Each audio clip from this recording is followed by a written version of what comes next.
এটা তো আমার বড় একটা কষ্টের জায়গা, কারণ এই অভ্যুত্থানে খুব ছোট হলেও আমার একটা ভূমিকা আছে।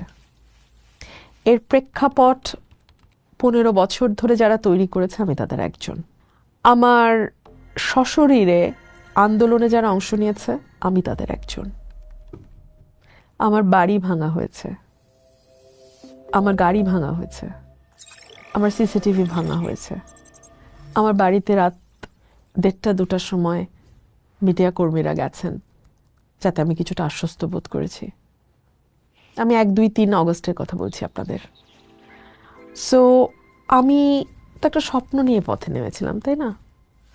একটা পরিবর্তনের স্বপ্ন, যেখানে সবচেয়ে অসহায় এবং সবচেয়ে প্রান্তিক মানুষটাও সমান অধিকার ভোগ করবে, যার কাছে আইনের শাসন পৌঁছবে, যে ন্যায় বিচার পাবে। এটা আমার স্বপ্ন ছিল। সো আমি যখন একটা পরিবর্তনের স্বপ্ন নিয়ে কাজ করেছি, এবং তারপরে আমি দেখেছি থোর বড়ি খাড়া, খাড়া বড়ি থোর, হ্যাঁ, তো